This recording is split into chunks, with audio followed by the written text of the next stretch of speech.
নমস্কার, আমার নকশি খাতায় আপনাদের সবাইকে স্বাগত। আশা করি আপনারা সকলে খুব ভালো আছেন, সুস্থ আছেন।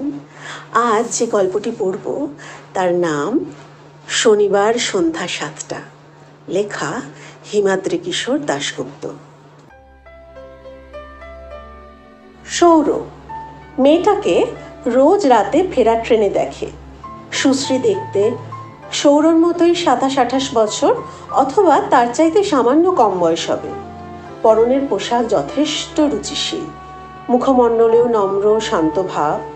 দেখে তাকে ভদ্রঘরের মেয়ে বলেই মনে হয়। তার পিঠে একটা ব্যাগ থাকে, রোজ রাতে একই ট্রেনে ফেরে। তা দেখে সৌরর অনুমান সে কোনো কর্মরত মহিলা হবে। মেয়েটা কোথায় যায় তা জানা নেই সৌরর, কারণ সৌর মাত্র 4টে স্টেশন আগে থেকে ওঠে আর মেয়েটা ওঠে তার আগের কোনো স্টেশন থেকে। তবে তারা একই স্টেশনে নামে।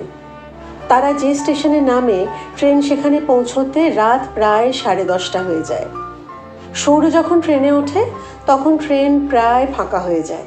মেয়েটা আর 2-4 জন প্যাসেঞ্জার ছাড়া বগিতে কেউ থাকে না। শিয়ালদা থেকে আসতে আসতেই রাতের ট্রেন প্রায় ফাঁকা হয়ে যায়। গত 2 মাস ধরে এই ট্রেনে বাড়ি ফেরে সৌর, আর মেয়েটাকে রোজ দেখতে দেখতে তার প্রতি একটা মৃদু কৌতূহল তৈরি হয়েছে সৌরর মনে, হয়তোবা আকর্ষণও। যে স্টেশনে সৌর নামে সে স্টেশন আসার আগে মেয়েটা দরজার সামনে তার পাশে এসে দাঁড়ায়। 2-1 সৌরর মনে হয়েছে তার পরিচয় জিজ্ঞেস করে। সেই সময় মৃদু চোখাচোখিও হয় তাদের মধ্যে, কিন্তু সংকোচের কারণে সৌর তার পরিচয় জিজ্ঞেস করতে পারেনি। আজ ট্রেন বেশ খানিকটা লেটে চলছে। সিগন্যালিংয়ে কি একটা সমস্যা হয়েছে। সৌর ট্রেনে উঠে দেখলো মেয়েটা ছাড়া কম্পার্টমেন্টে আর কেউ নেই। মেয়েটা একবার তাকালো সৌরর দিকে, তারপর আবার জানলার দিকে মুখ ফেরালো। সৌর সাধারণত সিটে বসে না, দরজার কাছাকাছি দাঁড়ায়। 4টে স্টেশন তো মাত্র, 15-20 মিনিট মাত্র পৌঁছতে সময় লাগে। ডিসেম্বর মাস পড়ে গেছে, বাতাস বেশ ঠান্ডা। আজ তাই গেট থেকে একটু তফাতে সরে দাঁড়ালো সে। ট্রেন চলতে শুরু করার পর আর চোখে কয়েকবার মেয়েটার দিকে তাকালো সে। জানলার বাইরে তাকিয়ে আছে মেয়েটা। পরের 3টে স্টেশনে গাড়ি থামলো ঠিকই, কিন্তু কোনো প্যাসেঞ্জার উঠল না। কিন্তু 3য় স্টেশন থেকে যাত্রা করার পর মেয়েটাও ট্রেন থেকে নামবে বলে রোজকার মতনই সিট ছেড়ে উঠে সৌরর কাছাকাছি এসে দাঁড়ালো। তারা দুজনেই প্রস্তুত হলো ট্রেন থেকে নামবার জন্য, কিন্তু স্টেশনে ঢোকার আগেই মাঝপথে ট্রেন হঠাৎ দাঁড়িয়ে পড়ল। মাঝে মাঝে এমন হয়, 2-3 মিনিট দাঁড়িয়ে থাকার পর আবার ট্রেন চলতে শুরু করে। কিন্তু আজকের ব্যাপারটা যে অন্য, তা সৌর কিছু সময়ের মধ্যেই বুঝতে পারল। 2 মিনিট, 5 মিনিট, 10 মিনিট কেটে গেল, কিন্তু ট্রেনের চাকা আর নড়ে না। বাইরের কুয়াশা মাখা অন্ধকারের দিকে তাকিয়ে মেয়েটা, সৌর খেয়াল করল ধীরে ধীরে বিরক্তি ফুটে উঠছে মেয়েটার মুখে। সৌর নিজেও বিরক্ত বোধ করছিল ট্রেনটা এভাবে দাঁড়িয়ে পড়াতে। সময় আরও এগিয়ে চলল, প্রায় আধ ঘন্টার সময় কেটে গেল।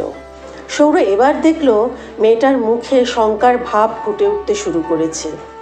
ট্রেন ছাড়লো প্রায় 40 মিনিট পর। স্টেশনে যখন ট্রেন ঢুকলো তখন প্রায় 11টা বাজে।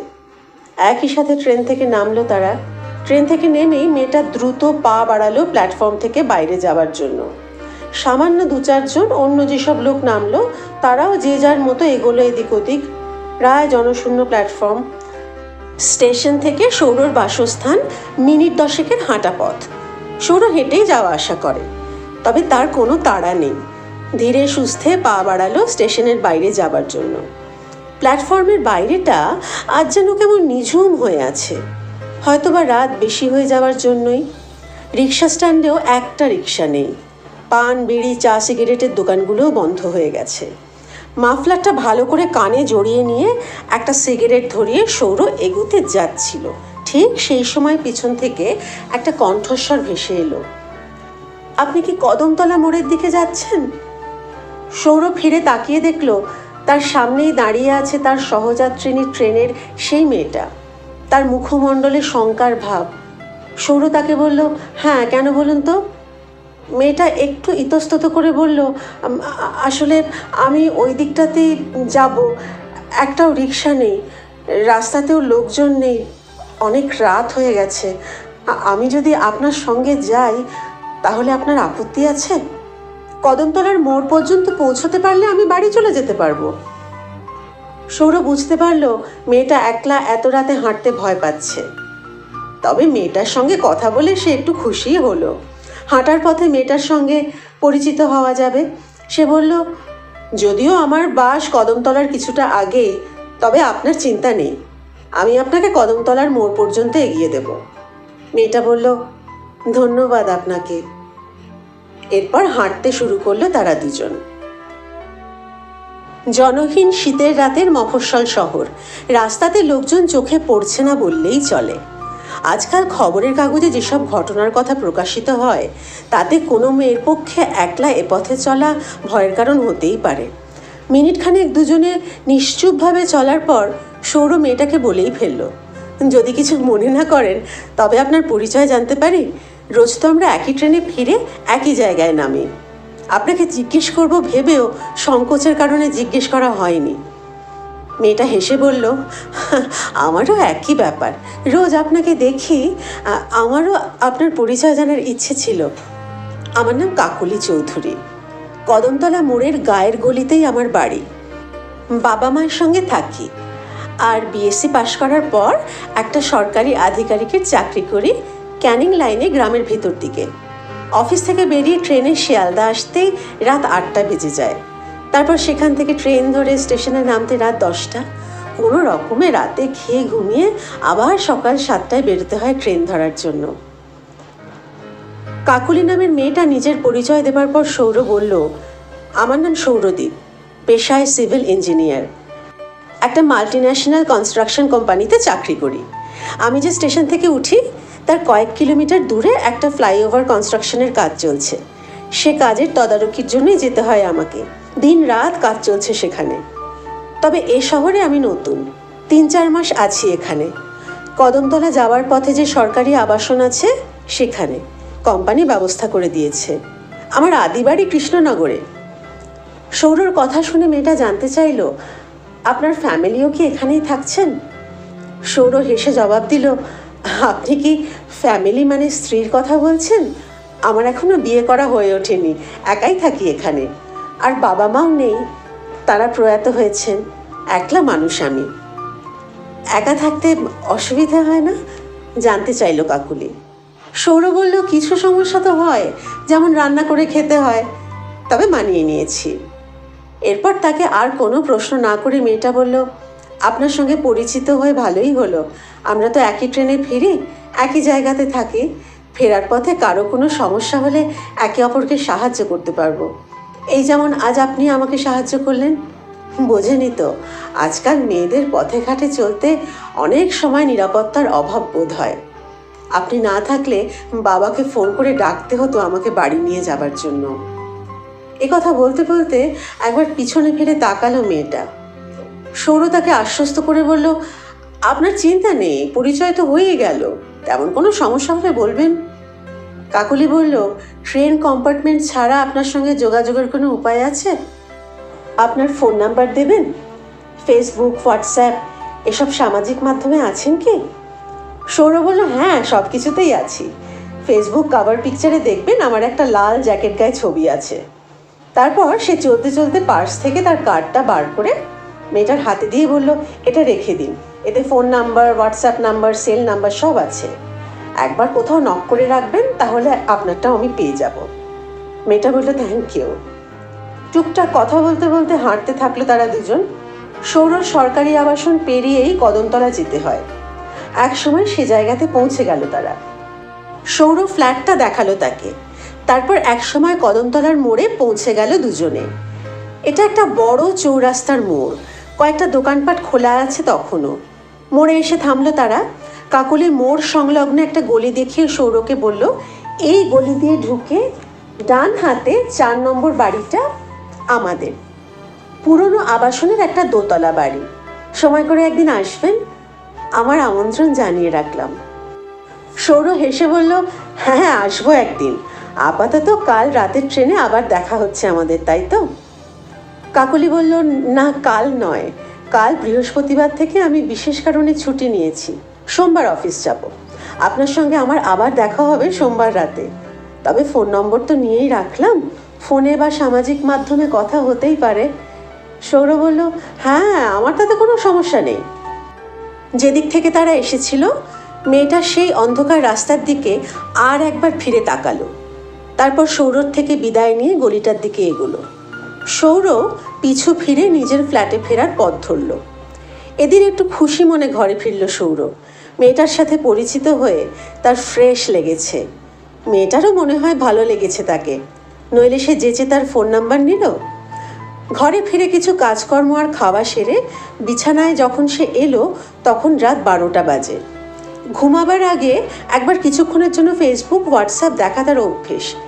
সে ফেসবুক খুলেই দেখলো একটা ফ্রেন্ড রিকোয়েস্টের নোটিফিকেশন এসেছে। মেয়েটা ফ্রেন্ড রিকোয়েস্ট পাঠিয়েছে তাকে।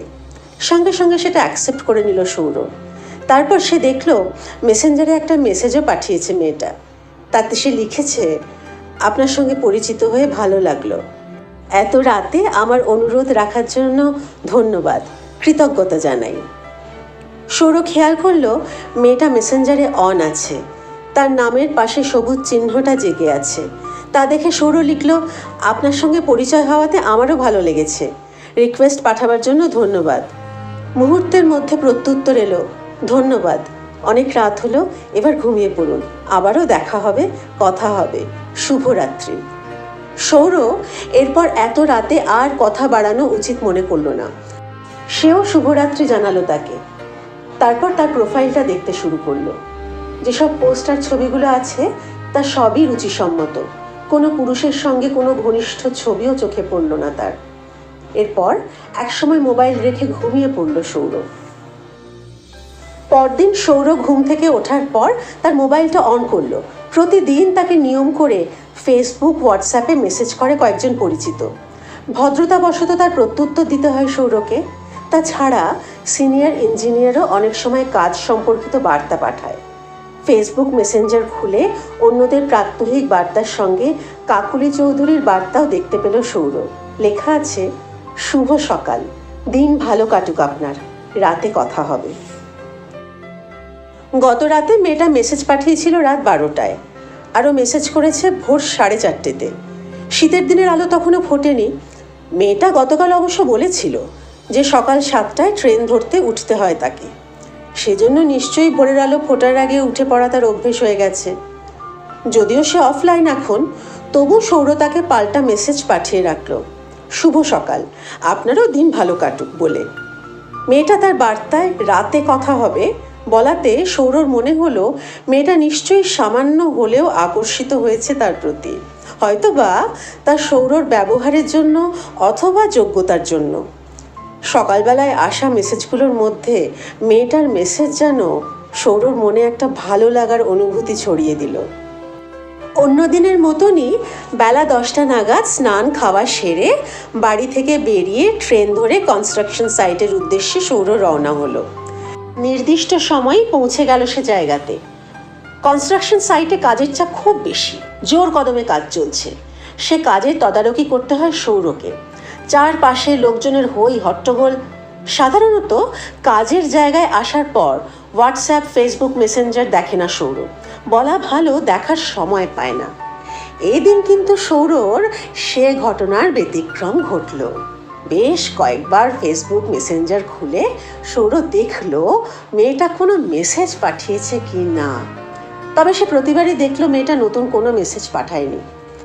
তাকে সকালবেলা শুভেচ্ছা বার্তা পাঠাবার পর সেই যে মেসেঞ্জার অথবা ফেসবুক বন্ধ করেছে, তারপর আর তা খোলেনি। সৌরর পাঠানো মেসেজও অদেখা অবস্থায় পড়ে আছে। মেয়েটাকে অনেক দূরে তার কর্মস্থলে যেতে হয়, তার উপর গুরুত্বপূর্ণ পদে চাকরি করে, এমনটা হতেই পারে। কাজের চাপে সেও কর্মস্থলে ফেসবুক ঘাঁটার সময় পায় না। তবে সৌর একটা জিনিস বুঝতে পারল, সে সত্যিই কাকুলি নামের মেয়েটার প্রতি আকর্ষণ অনুভব করছে, নইলে আজ সে নিয়মের ব্যতিক্রম ঘটিয়ে ফেসবুক মেসেঞ্জার দেখতো না। যাই হোক, দিন কেটে গেল। দিন রাত কাজ চলছে সাইটে। সন্ধ্যার পরও বেশ খানিকক্ষণ সৌরকে সাইটে থাকতে হয়। প্রতিদিনের মতনই সে রাতে প্ল্যাটফর্মে এসে ট্রেন ধরল। অভ্যেস মতো সে তাকালো মেয়েটা জানলার পাশে যে আসনে বসে থাকে তার দিকে। জায়গাটা আজ শূন্য। তা দেখে নিজের মনেও যেন একটা শূন্যতা অনুভব করলো সৌরভ। তবে এরপরই কাকলি দত্ত তার সঙ্গে রাতে কথা বলবে বলেছে, এই কথাটা মনে পড়ায় মনের মধ্যে একটা উত্তেজনা অনুভব করলো সে। এদিন আর ট্রেন লেট করলো না। তবে সৌরভ মনে হলো ভাগ্যিস গতকাল ট্রেনটা লেট করেছিল। প্ল্যাটফর্মে নেমে রাত 10:30টার মধ্যে বাড়ি ফিরে এলো সে। তারপর দ্রুত স্নান খাওয়া সেরে নিয়ে সৌরভ মোবাইলটা খুললো। হ্যাঁ, নীল আলো জ্বলছে কাকুলি চৌধুরীর নামের পাশে। মেসেঞ্জার খুলে সে দেখলো মেয়েটা তার সকালের মেসেজটা দেখেছে। সৌরভ ভাবতে লাগলো সে নিজেই মেয়েটাকে কোনো মেসেজ পাঠাবে কি না। কিন্তু সে কথা ভাবতে ভাবতেই ওপাশ থেকে মেসেজ এলো, আপনি বাড়ি ফিরেছেন? আজ ট্রেনের গন্ডগোল নেই তো? সৌরভ সঙ্গে সঙ্গে উত্তর দিল, না, ছিল না, ঠিক সময়ে বাড়ি ফিরেছি। আপনার মেসেজ পাওয়ার জন্যই অপেক্ষা করছিলাম। মেয়েটা একটা হাসির ইমোজি পাঠিয়ে লিখল, সত্যি? সৌরভ উত্তর দিল, হ্যাঁ সত্যি। এমনকি আপনাকে ট্রেনে না দেখে আজ কেমন জানি ফাঁকা ফাঁকা লাগছিল। কাকলি এবার একটা লাভ রিয়্যাক্ট দিল সৌরভর কমেন্টে। সৌরভ কথা এগোবার জন্য জানতে চাইল, সারাদিন কেমন কাটলো আপনার? কাকলি উত্তর দিল, ভালো। আর আপনার? আমারও ভালো কেটেছে।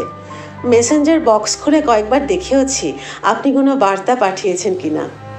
আবারও একটা লাভ রিয়্যাক্ট পড়ল সৌরভর কথায়। এরপর ওপাশ থেকে প্রশ্ন এলো, একা থাকতে আপনার ভালো লাগে? কোনো বন্ধু বান্ধবী আসে নাকি বাড়িতে? সৌরভ বলল, না, এখানে তো কোনো বন্ধু নেই, কেউই আসে না।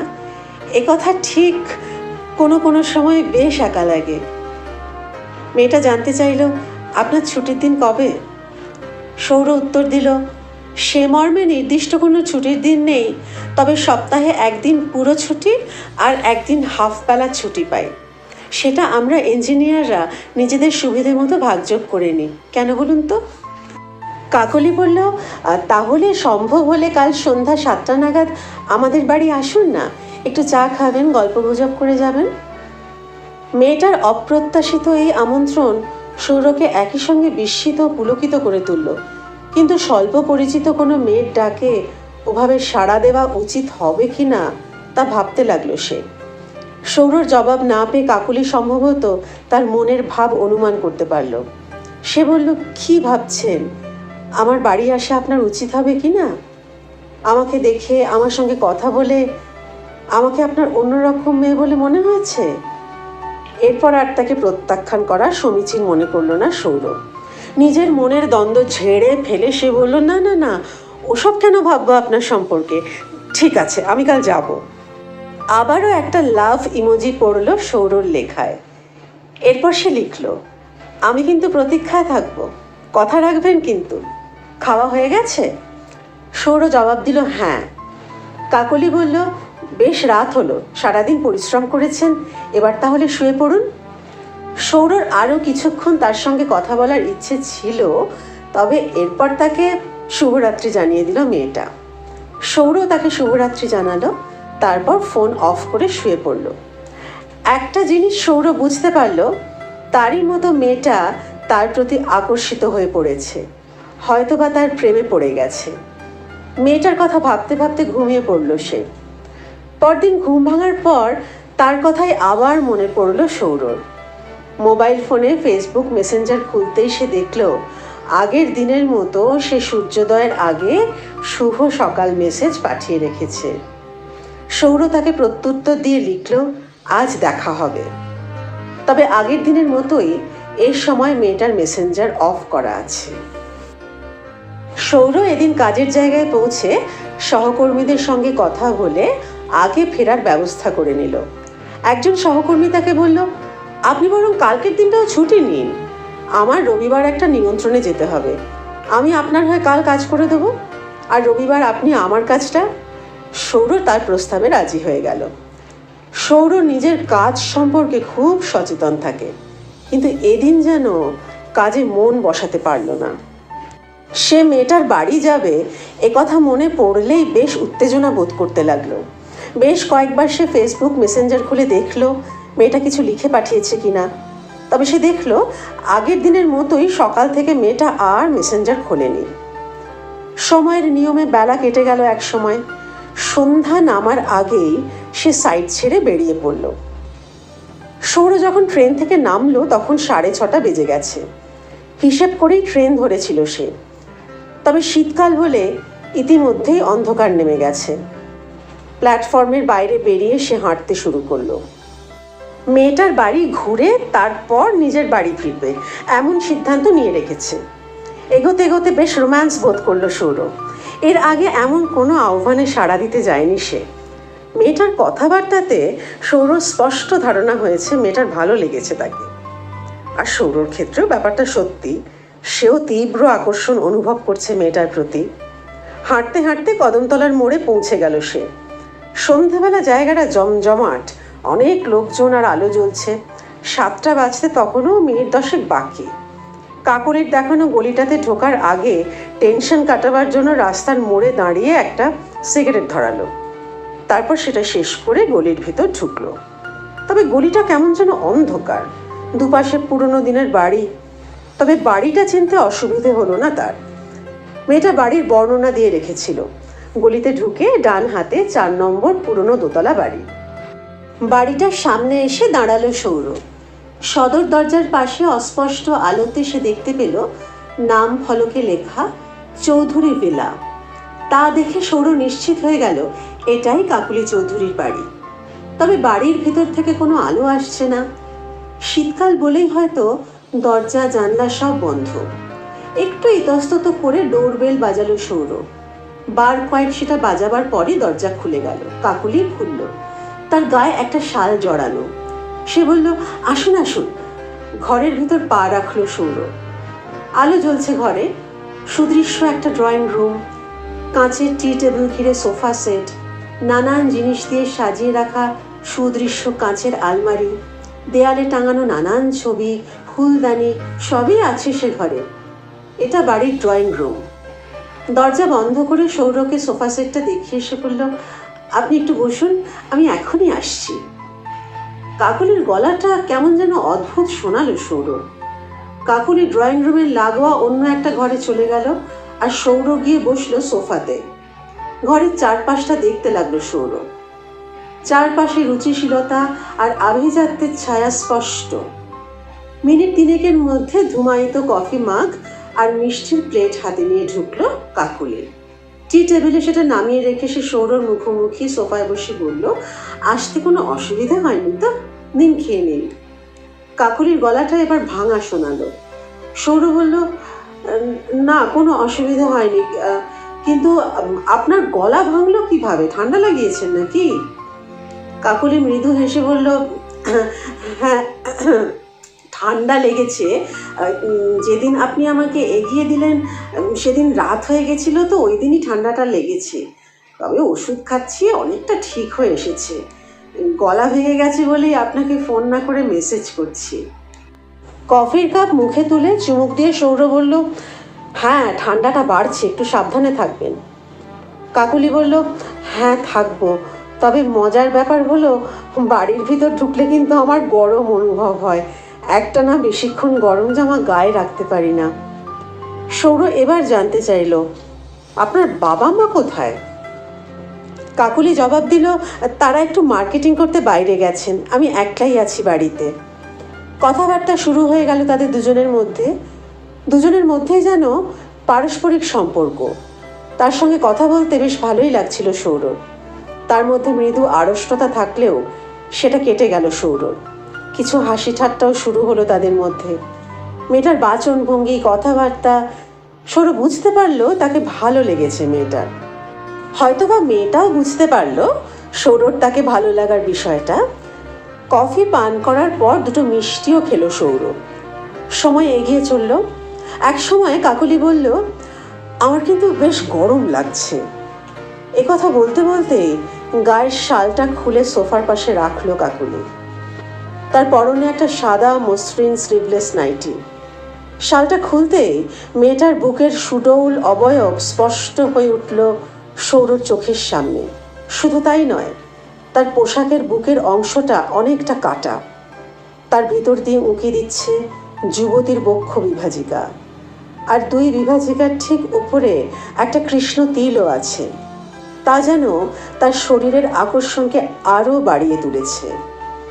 মুহূর্তের জন্য সৌরর পুরুষের চোখ আটকে গেল মেয়েটার বক্ষ বিভাজিকার ওপর আঁকা তিলের উপর, আর মেয়েটাও যেন মুহূর্তের মধ্যে ধরে ফেলল ব্যাপারটা।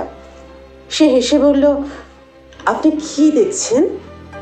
মৃদু লজ্জা পেয়ে সঙ্গে সঙ্গে চোখ ফিরিয়ে দেয়ালের ছবিগুলোর দিকে তাকালো সে। একটা বাঁধানো গ্রুপ ফটোর দিকে চোখ পড়ল তার। সেই ছবিতে মেয়েটা একটা শর্টস আর টি শার্ট পরে কেক কাটছে। তাকে ঘিরে আরও বেশ কয়েকজন সমবয়সী যুবক যুবতী।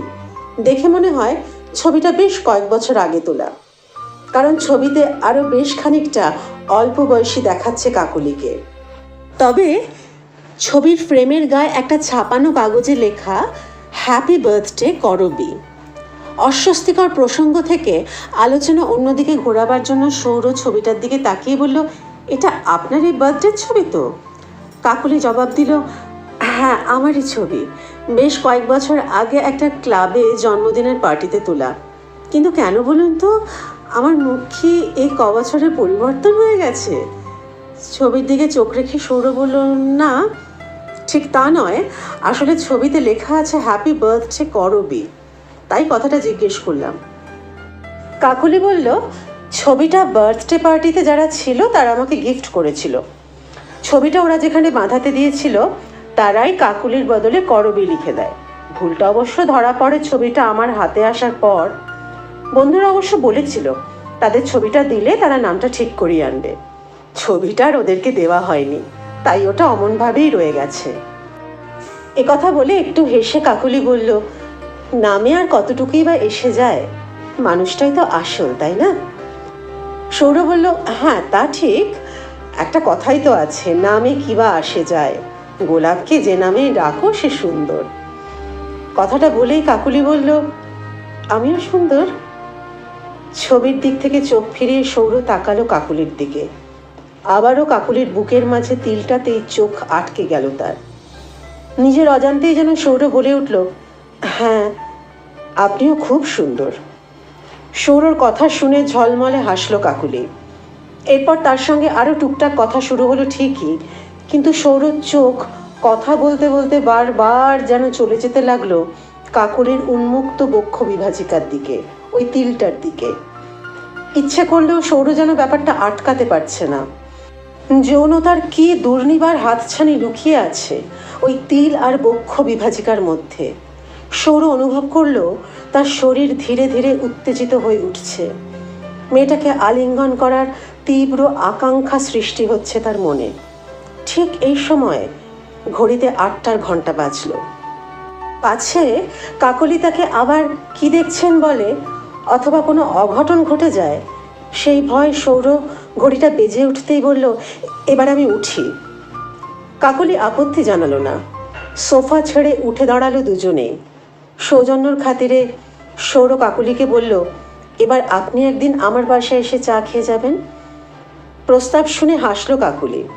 তারপর সৌরকে নিয়ে দরজার দিকে এগোতে এগোতে বলল, কাল তো আবার আপনাকে অফিস ছুটতে হবে, বাড়ি ফিরে তাড়াতাড়ি খাওয়া সেরে শুয়ে পড়ুন। সৌর বলল, না কাল অফিস যাব না, আমি বাড়িতেই থাকবো। দরজা দিয়ে বাইরে বেরোবার সময় সৌর বলল, তাহলে সোমবার দেখা হচ্ছে আপনার সঙ্গে। মেয়েটা এবার সৌরকে একটু অবাক করে দিয়ে বলল, কালই যদি দেখা হয় আপনার আপত্তি আছে? সৌর দরজার বাইরে বেরিয়ে ফিরে দাঁড়িয়ে বলল, তা নেই, কিন্তু কিভাবে? কাকলি বলল, আপনি তো কাল বাড়িতেই থাকবেন। কাল শনিবার, আমি সন্ধেবেলা একটু বাইরে বেরোবো। কাল শনিবার সন্ধ্যা 7টা নাগাদ যদি আপনার বাড়ি যাই। সৌর বলল, সে তো ভালো কথা, অবশ্যই চলে আসুন। মেয়েটা হেসে বলল, তবে কাল সন্ধ্যায় দেখা হচ্ছে, সাবধানে বাড়ি ফিরবেন।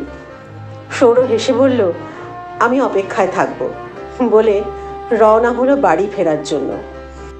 বাড়ি ফিরে সৌর যতক্ষণ জেগেছিল ততক্ষণই ঘুরে ফিরে তার চোখে যেন ভাসতে লাগলো কাকলির শরীরে আহ্বান।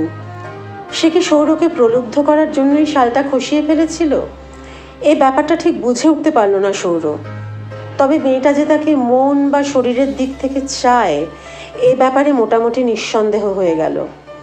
তার কথা ভাবতে ভাবতেই ঘুমিয়ে পড়ার আগে কাকুলির পাঠানো শুভরাত্রি মেসেজও পেল এবং সে তার প্রত্যুত্তর দিল। পরদিন সকালে খানিক বেলা করেই সৌরর ঘুম ভাঙল। একটা সুখ স্বপ্ন দেখছিল সে। কাকলির হাত ধরে সে ঘুরে বেড়াচ্ছে কোনো এক অচেনা জায়গায়, ভাব ভালোবাসা বিনিময় করছে নিজেদের মধ্যে। কি অপূর্ব মেয়েটার সংসর্গ। ঘুম ভাঙার পর সে স্বপ্নের রেশ কাটতেও বেশ খানিকটা সময় লাগলো। তারপর মোবাইল খুলল সে। তাতে যথারীতি ভোরের আলো ফোটার আগেই শুভ সকাল বার্তা পাঠিয়ে রেখেছে মেয়েটা। সৌর তার জবাবও দিল। দিন শুরু হলো সৌরর। আজ সন্ধ্যায় সে আসবে। সৌর একলা মানুষ, ঘর বাড়ি অগোছালো থাকে। বাড়িটাকে যথাসম্ভব সাজিয়ে তোলার চেষ্টায় তার সকালের দিনটা কেটে গেল। তারপর রান্না খাওয়া সেরে সে বিছানায় শুলো ঠিকই, তবে তার ঘুম এলো না। কখনো সে ফেসবুকের মেসেঞ্জার দেখলো কাকুলির মেসেজের প্রত্যাশায়, যদিও কাকুলির মেসেঞ্জার বন্ধ। দিনের বেলায় সে ফেসবুক খোলে না সম্ভবত। আবার কখনো সে কাকুলির প্রোফাইল খুলে তার ছবিগুলো দেখতে লাগলো। মেয়েটা যেন একদম আচ্ছন্ন করে ফেলেছে সৌরর মনকে।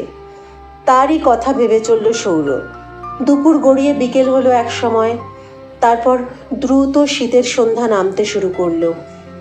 সন্ধ্যা 6টা নাগাদ সে নিজেকে তৈরি করে নিল তার আগমনের প্রত্যাশায়। তার আসার সময় যত এগিয়ে আসতে লাগলো ততই সৌরর বুকের মধ্যে যেন এক অদ্ভুত উত্তেজনার সৃষ্টি হতে লাগলো। তা কি ভালোবাসার নাকি যৌনতার তা ঠিক বুঝে উঠতে পারল না সৌর। ফ্ল্যাটের ডাইনিংটাই সে বসার ঘর হিসেবে ব্যবহার করে। নিজের উত্তেজনা প্রশমিত করার জন্য একসময় টেলিভিশন চালিয়ে দিল সে। খবর দেখানো হচ্ছে সেখানে। সৌর মনোনিবেশ করবার চেষ্টা করতে লাগলো তাতে। হঠাৎই একসময় সৌরর মোবাইল ফোনটা বেজে উঠল।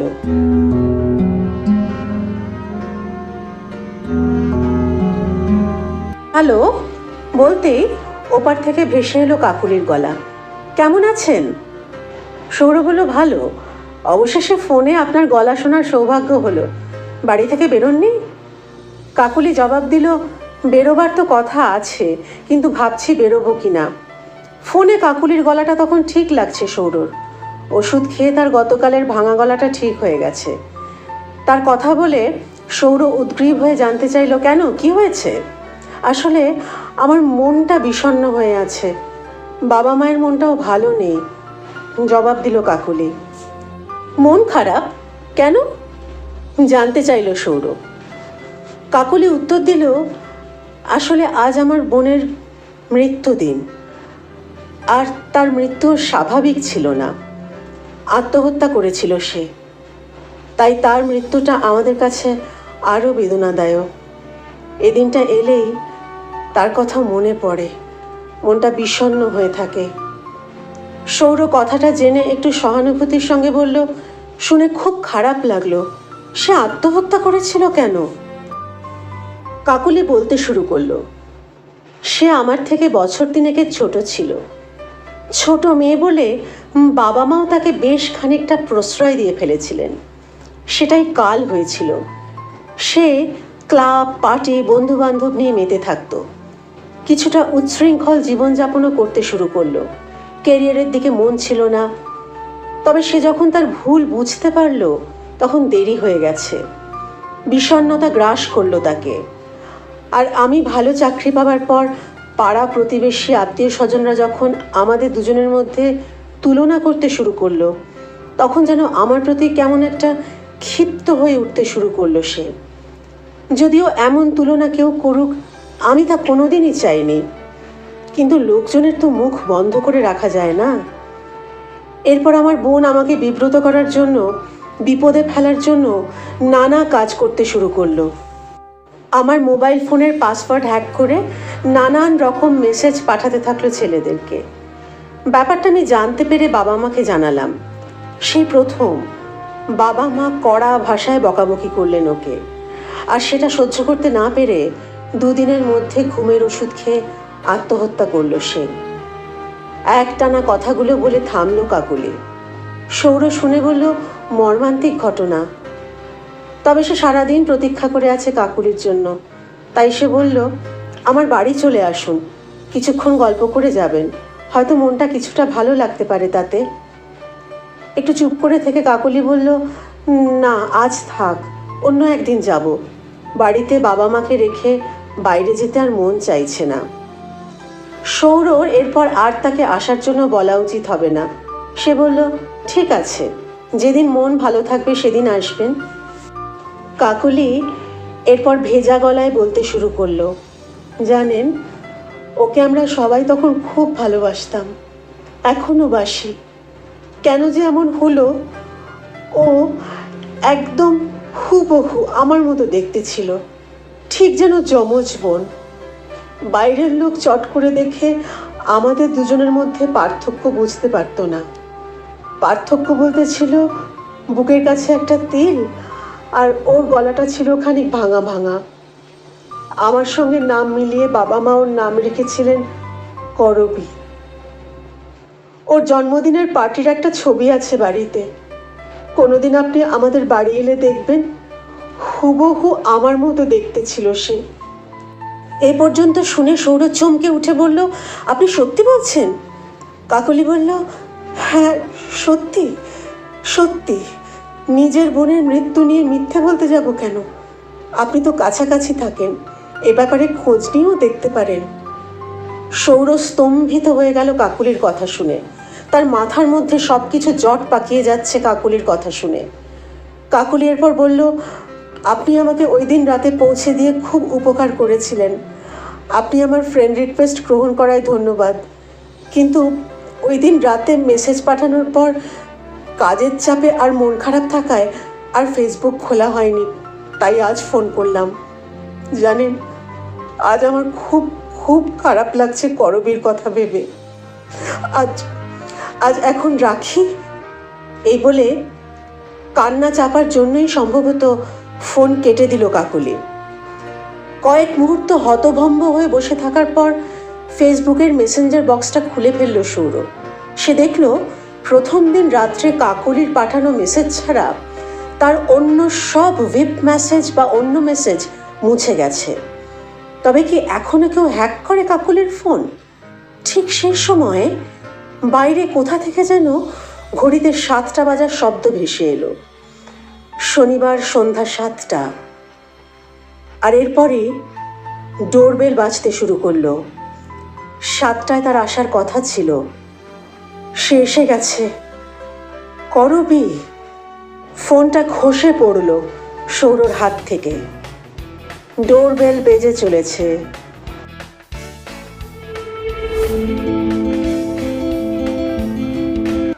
শনিবার সন্ধ্যা 7টা।